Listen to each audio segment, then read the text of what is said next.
अरे वाह वाह, आज तो अच्छी दावत हो गई है। शेर राजा के बेटे को उठाकर ले आता है और उसे अपना आहार बना लेता है।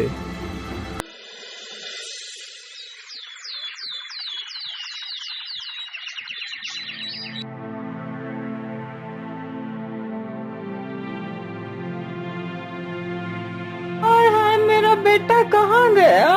मेरे बेटे को कोई चुरा कर ले गया है। महाराज, मेरे बेटे को ढूंढ लाइए, नहीं तो मैं भी अपने प्राण त्याग दूंगी। लेकिन महारानी जी, आखिर इस महल से बच्चे को कोई चुराकर कैसे ले जा सकता है? महाराज, मैं कुछ नहीं जानती, बस मुझे मेरा बच्चा लौटा दीजिए। ठीक है महारानी जी, आप शांत हो जाइए। सैनिकों, तुम लोगों के रहते हुए हमारा बच्चा गायब कैसे हो गया? जाओ और मेरे बच्चे को ढूंढ कर लाओ, नहीं तो तुम सबको फांसी पर चढ़ा दूंगा। फिर सारे सैनिक राज्य में घूम घूम कर सभी से पूछने लगते हैं। अरे घनश्याम भाई, राजा साहब का बच्चा तो कहीं नहीं मिला है। यदि वापस महल चलोगे तो राजा हमें फांसी पर अवश्य चढ़ा देगा। चलो कहीं दूसरे शहर भाग चलते हैं। यदि हम सही सलामत रहेंगे तो पैसे कहीं भी कमा सकते हैं। इतना सोचकर वह दोनों वहां से चले जाते हैं।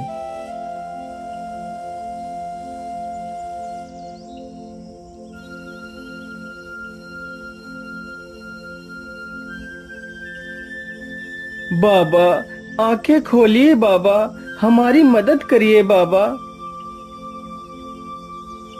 क्या बात है बेटा, कौन हो तुम और तुम्हें क्या मदद चाहिए? बाबा, मेरा नाम उन्नति राम है और मैं एक व्यापारी हूँ और यह मेरी पत्नी है। बाबा, मुझे ईश्वर ने सब कुछ दिया है, बस एक औलाद की ही कमी है। बाबा, आप ही मुझे कोई उपाय बता दीजिए जिससे मुझे संतान की प्राप्ति हो जाए। बेटा, उपाय तो है, लेकिन उपाय बहुत ही कठिन है। इसमें तुम्हारा बहुत नुकसान भी हो सकता है। बताइए बाबा, वह उपाय क्या है? मैं पुत्र प्राप्ति के लिए कोई भी नुकसान उठा सकता हूँ। तो सुनो बेटा, कल पूर्णिमासी है। यदि तुम सूर्य उदय से लेकर सूर्यास्त तक दान करो तो तुम्हें पुत्र की प्राप्ति अवश्य होगी।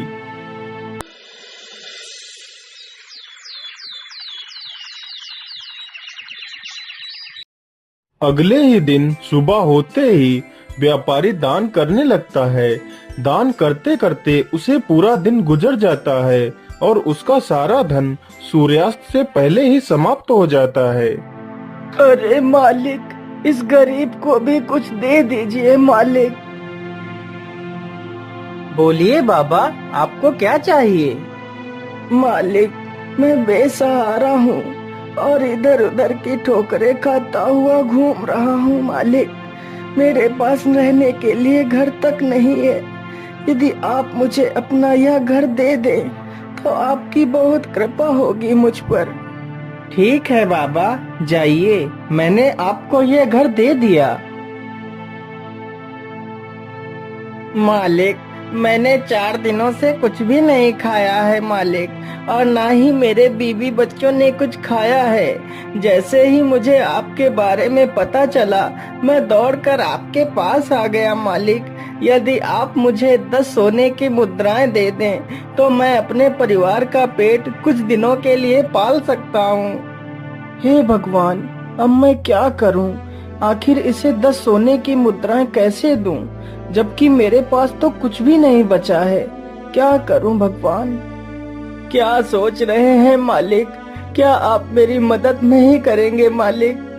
नहीं नहीं, मैं तुम्हारी मदद अवश्य करूंगा। चलो मेरे साथ, मैं तुम्हें स्वर्ण मुद्राएं देता हूँ।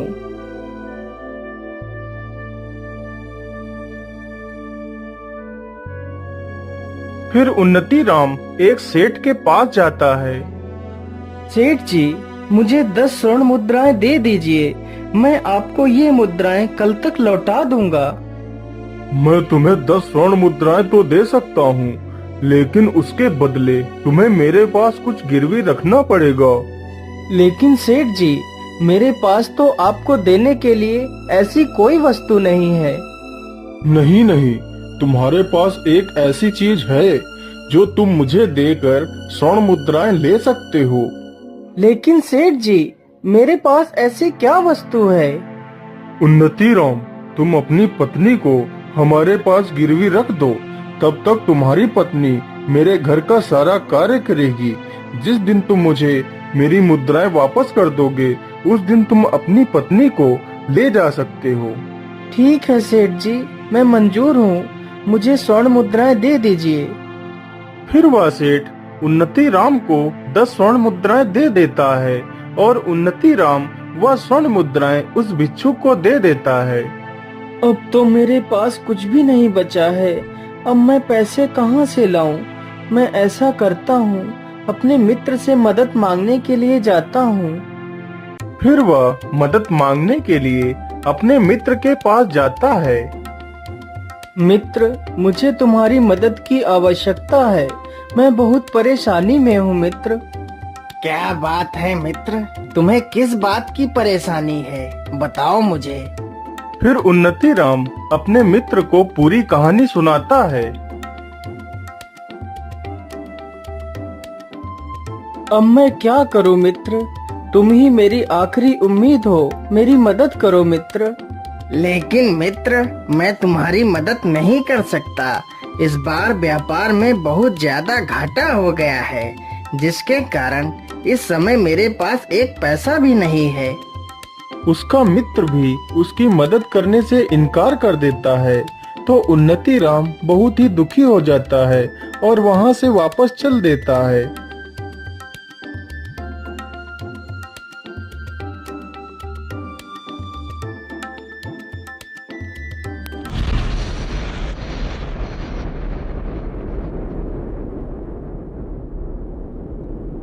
मुझे लगता है बहुत जोर का तूफान आने वाला है। हे भगवान, यह तो बहुत जोर की बारिश आ गई। अब क्या करूं? चलो इसी पेड़ के नीचे बैठ जाता हूं, कुछ तो इस बारिश से बच पाऊंगा। उन्नति राम पूरी रात उसी पेड़ के नीचे बैठा रहता है।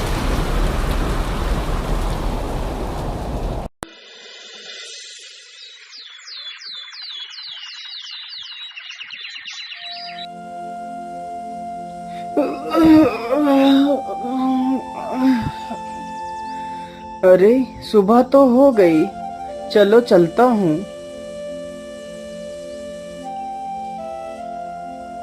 उन्नति राम चलते चलते बहुत थक जाता है और उसे बहुत जोर की प्यास भी लगती है। अरे, मैं तो चलते चलते बहुत थक गया हूँ और मुझे बहुत जोर की प्यास भी लगी है। मुझे लगता है वहाँ पर कोई कुआं है। चलो चलकर देखता हूँ।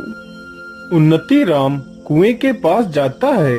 उसी कुएं में रात के भयानक तूफान में फंसकर एक शेर और एक बंदर तथा सर्प और एक सोनार उसी कुएं में गिर जाते हैं। उन्नति राम जैसे ही अपना घड़ा डालता है, तभी शेर रस्सी को पकड़ लेता है। कौन है? कुएं के अंदर कौन है? किसने मेरे घड़े को पकड़ लिया है? छोड़ दो मेरा घड़ा।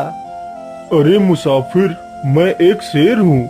मैं रात के तूफान में इस कुएं में गिर गया था। यदि तुम मुझे बाहर निकाल लो तो तुम मुझसे जो भी मांगोगे मैं तुम्हें दे दूंगा। अरे नहीं नहीं शेर भाई, मैं तुम्हें बाहर नहीं निकाल सकता। कहीं तुम बाहर आकर मुझे खा गए तो? नहीं नहीं मुसाफिर, मैं तुम्हें खाऊंगा नहीं। कृपया कर मुझे इस कुएं से बाहर निकाल लीजिए। फिर उन्नति राम उस शेर को बाहर निकाल लेता है। हे मुसाफिर, मेरी जान बचाने के लिए मैं तुम्हारा बहुत बहुत धन्यवाद करता हूँ।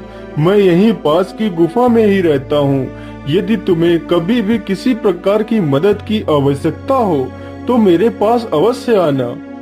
इतना कहकर शेर वहाँ से चला जाता है। उन्नति राम फिर से अपना पानी का घड़ा कुएं में लटकाता है तो इस बार सर्प रस्सी को पकड़ लेता है। अरे अरे, कौन है कुएं के अंदर जिसने मेरा फिर से घड़ा पकड़ लिया है?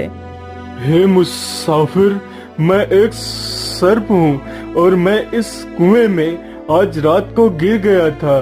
कृपा कर मुझे इस कुएं से बाहर निकाल लीजिए। तुम मुझसे जो भी कहोगे मैं वही करूँगा।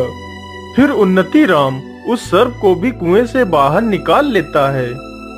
हे नेक दिल इंसान, तुमने मेरी जान बचाई है, इसलिए तुम मुझे कभी भी कहीं भी मदद के लिए पुकारना तो मैं दौड़ा चला आऊंगा। इतना कहकर वह सर्प भी वहां से चला जाता है। इसी प्रकार उन्नति राम उस बंदर को भी बाहर निकालता है। मुसाफिर, तुमने मेरी जान बचाई है। मैं आपका ये एहसान कभी नहीं चुका सकता। तुम्हें जब भी मेरी मदद की आवश्यकता पड़े तो मेरे पास आ जाना, मैं आपकी मदद अवश्य करूंगा। लेकिन मेरी बात याद रखना, इस कुएं में एक सोनार गिरा हुआ पड़ा है, तुम उसे बाहर मत निकालना, वह बहुत ही दुष्ट तथा कपटी है। उन्नति राम जैसे ही अपना घड़ा कुएं में लटकाता है, तभी वह सोनार घड़े को पकड़ लेता है। अरे बड़े भाई, मुझे इस कुएं से बाहर निकाल लो, मैं बहुत परेशानी में हूँ। यदि तुम मुझे बाहर निकाल लोगे तो मैं तुम्हें सोने चांदी से तौल दूंगा। सोनार की यह बात सुनते ही उन्नति राम सोच में पड़ जाता है। मुझे पैसों की तो आवश्यकता है ही, क्यों न मैं इसे बाहर निकाल लूं, तो मेरी सारी समस्याओं का समाधान हो जाएगा। ठीक है, आप परेशान मत होइए, मैं अभी आपको बाहर निकाल लेता हूँ। फिर उन्नति राम सोनार को बाहर निकाल लेता है।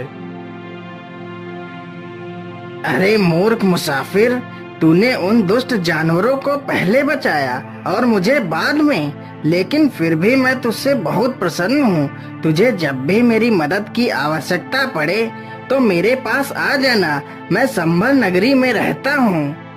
इतना बोलकर वह सोनार भी वहां से चला जाता है। फिर उन्नति राम उस कुएं से पानी निकालता है और पी लेता है। अब तो मेरी प्यास बुझ गई है। चलो ऐसा करता हूँ, पहले मैं मदद के लिए उस शेर के पास चलता हूँ, देखता हूँ आखिर वह शेर मेरी क्या मदद कर पाता है। मेरे मित्र ने तो मेरी मदद नहीं की, चलो इस शेर से ही देख लेता हूँ। इतना बोलकर उन्नति राम वहां से चल पड़ता है।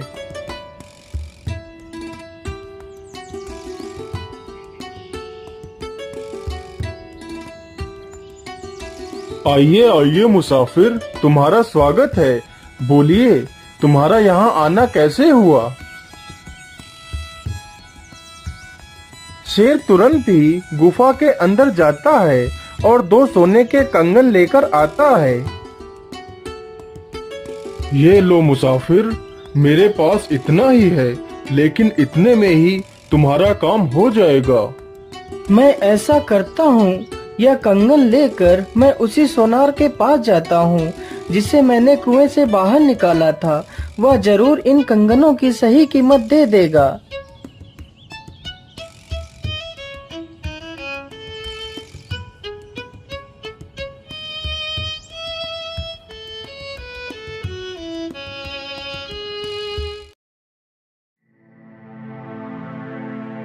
अरे बोलिए भाई, तुम्हारा यहाँ आना कैसे हुआ? अरे भाई, मैं ये कंगन बेचने के लिए आया हूँ। फिर वह सोनार उन कंगनों को ध्यान से देखता है। अरे ये कंगन तो राजा के पुत्र के हैं, जो पुत्र कुछ दिन पहले ही चोरी हो गया था। तो इसका मतलब राजकुमार को तुमने ही चुराया है। नहीं सोनार भाई, मैं चोर नहीं हूँ। यह कंगन तो मुझे उस शेर ने दिए हैं जिसकी मैंने कुएं से जान बचाई थी। तुम झूठ बोल रहे हो। चलो राजा के पास, वहीं पर फैसला होगा।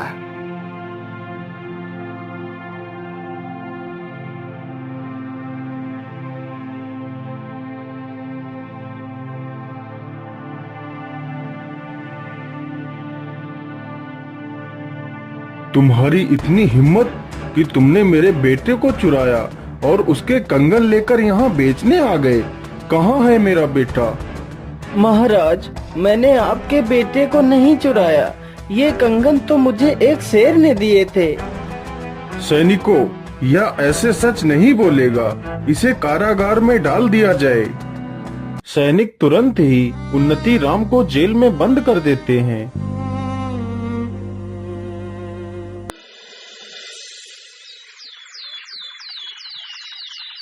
हे भगवान, ये कैसी मुसीबत में फंस गया हूँ। क्या करूँ, कैसे निकलूँ इस जेल से। मैं ऐसा करता हूँ, अपने मित्र सर्प को बुलाता हूँ। जैसे ही वह उस सर्प का स्मरण करता है, तभी वहाँ पर वह सर्प आ जाता है।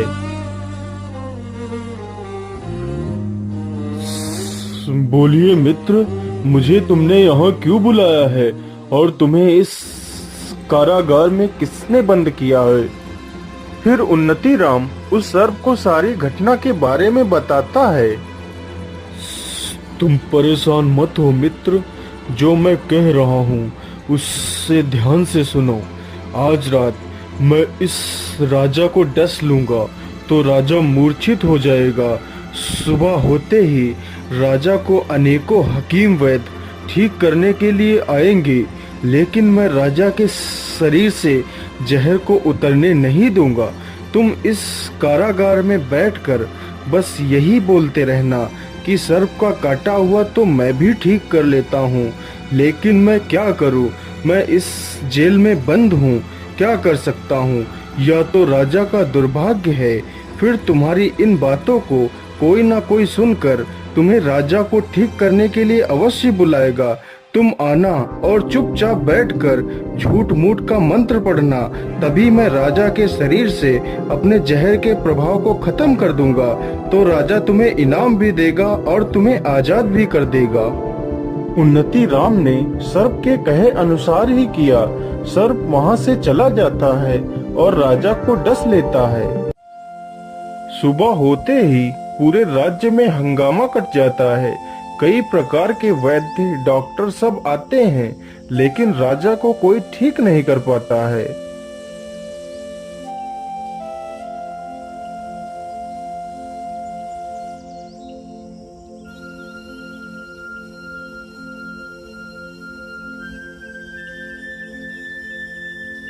क्या बताऊं, मुझे तो राजा ने इस काल कोठरी में बंद कर रखा है।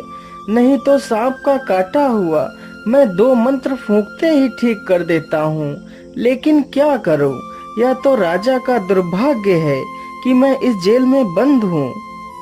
उन्नति राम की ये सारी बातें रानी की दासी सुन लेती है। महारानी जी, राजा साहब ने जिसे जेल में बंद कर रखा है, वह सर्प का काटा हुआ ठीक कर लेता है। मैंने अपने कानों से सुना है। सैनिकों, जाओ और उस कैदी को मेरे पास लेकर आओ। महारानी जी, क्या बात है, आपने हमें क्यों बुलाया है? मैंने तुम्हारे बारे में सुना है कि तुम सर्प से डसे हुए इंसान को ठीक कर लेते हो। हाँ महारानी जी, मैं ठीक कर लेता हूँ। मैं तुमसे प्रार्थना करती हूँ, तुम मेरे पति को बचा लो।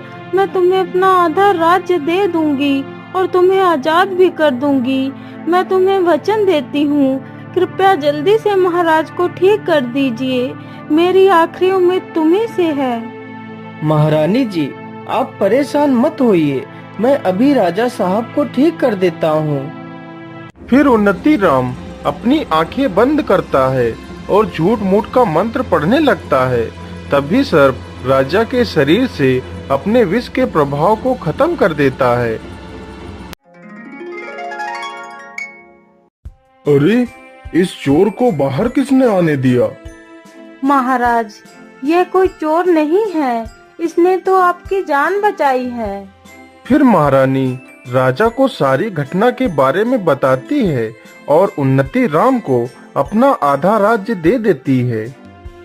मैं ऐसा करता हूँ कि 10 स्वर्ण मुद्राएं ले लेता हूँ और अपनी पत्नी को ले आता हूँ, लेकिन उससे पहले मैं अपने मित्र बंदर से भी मिलता हुआ चला जाऊंगा।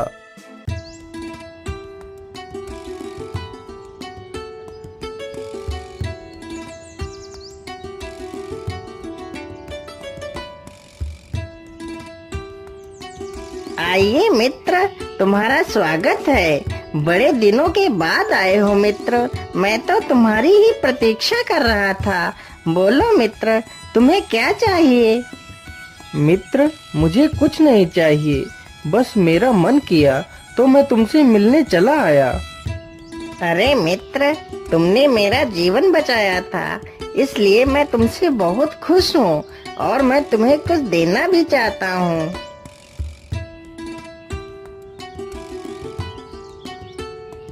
फिर बंदर 2 फल लेकर आता है। ये लो मित्र, ये इच्छा पूर्ति फल है जो मुझे भगवान शिव ने दिए थे। इस फल से तुम अपनी इच्छा बताकर जिसे भी खिला दोगे तो तुम्हारी इच्छा पूरी हो जाएगी। ये सुनकर उन्नति राम बहुत प्रसन्न हो जाता है और फल लेकर वहाँ से सीधे सेठ के पास पहुँच जाता है।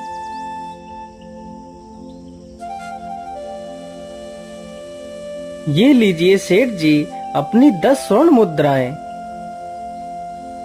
हे इच्छा पूर्ति फल, तुम इस सेठ को एक मुर्गी बना दो। सेठ जी, आज मैं अपनी पत्नी को वापस पाकर बहुत खुश हूँ और इसी खुशी में मैं आपका मुंह मीठा कराना चाहता हूँ। ये लीजिए फल खाइए। हाँ हाँ, क्यों नहीं, लाइए मुझे फल दीजिए।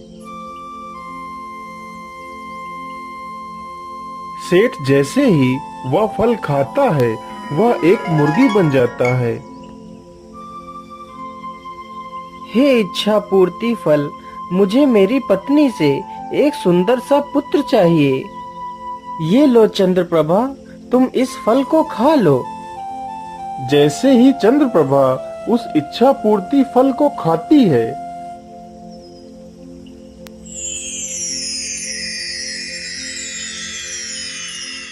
बच्चा मिलने के बाद वह दोनों बहुत ही प्रसन्न होते हैं और अपने राज्य की ओर लौट जाते हैं। अरे हरामखोर मुर्गे, मैं मुर्गी नहीं हूँ, मैं सेठ हूँ, मुझे छोड़ दे।